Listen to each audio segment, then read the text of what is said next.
بسم اللہ الرحمن الرحیم۔ بخاری شریف جلد اول باب 788۔ میت کے پاس اس کے موت کے بعد اس وقت جانا جب اس کو کفن میں لپیٹ دیا گیا ہو۔ حدیث نمبر 1164 بخاری شریف جلد اول۔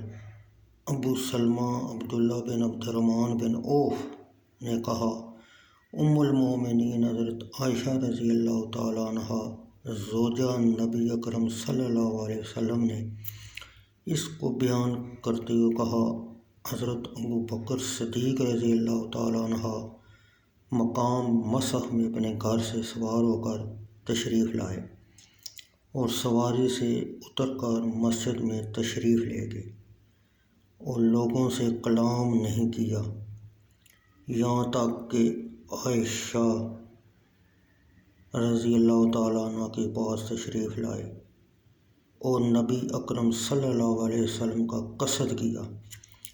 آپ کو یعنی لکیر دار چادر سے ڈھانپ دیا گیا۔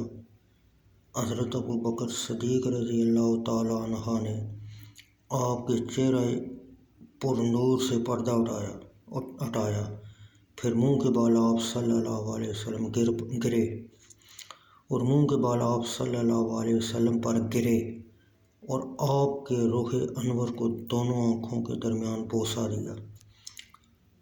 پھر حضرت ابو بکر صدیق رضی اللہ تعالیٰ عنہ رو پڑے اور کہا، اے اللہ عز و جل کے پیارے نبی صلی اللہ علیہ وسلم، آپ پر اللہ دو موتیں جمع نہیں کرے گا، لیکن ایک بار موت جو آپ کے مقدر تھی وہ آ چکی۔ ابو سلمہ نے کہا، حضرت عبداللہ بن عباس رضی اللہ تعالیٰ عنہ نے مجھے بیان کیا، حضرت ابو بکر صدیق رضی اللہ تعالیٰ عنہ باہر تشریف لائے اور حضرت عمر فاروق رضی اللہ تعالیٰ عنہ لوگوں سے محو کلام تھے۔ حضرت ابو بکر صدیق رضی اللہ تعالیٰ عنہ نے حضرت عمر فاروق سے کہا، بیٹھ جاؤ۔ حضرت عمر فاروق رضی اللہ تعالیٰ عنہ نے بیٹھنے سے انکار کر دیا۔ حضرت ابو بکر صدیق رضی اللہ تعالیٰ عنہ نے پھر کہا، بیٹھ جاؤ، تو حضرت عمر فاروق رضی اللہ تعالیٰ عنہ نے پھر بیٹھنے سے انکار کر دیا۔ حضرت ابو بکر صدیق رضی اللہ تعالیٰ عنہ نے خطبہ دینا شروع کیا تو لوگ حضرت عمر فاروق رضی اللہ تعالیٰ عنہ کو چھوڑ کر حضرت ابو بکر صدیق رضی اللہ تعالیٰ عنہ کی طرف متوجہ ہو گئے۔ حضرت ابو بکر صدیق رضی اللہ تعالیٰ عنہ نے کہا، اما بعد، جو کوئی تم میں سے محمد صلی اللہ علیہ وسلم کی عبادت کرتا تھا تو محمد صلی اللہ علیہ وسلم وصال فرماوے، اور جو کوئی اللہ کی عبادت کرتا تھا بے شک اللہ تعالیٰ ہمیشہ زندہ رہنے والا، اس کو موت نہیں۔ اللہ تعالیٰ عز و جل کا فرمان اور محمد صلی اللہ علیہ وسلم تو ایک رسول ہے، ان سے پہلے اور رسول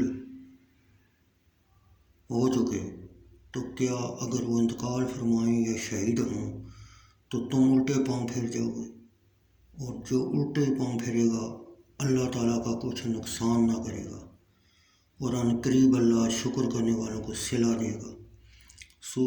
سورہ آل عمران آیت 144۔ اللہ عز و جل کی قسم، گویا کہ لوگ یہ جانتے نہ تھے کہ اللہ تعالیٰ نے یہ آیت مقدسہ نازل فرمائی، یہاں تک کہ حضرت ابو بکر صدیق رضی اللہ تعالیٰ عنہ نے اس آیت مبارکہ کی تلاوت کی اور لوگوں نے آپ سے اس کو سیکھ لیا، اور ہر بشر یہی آیت مبارکہ تلاوت کرتا سنا گیا۔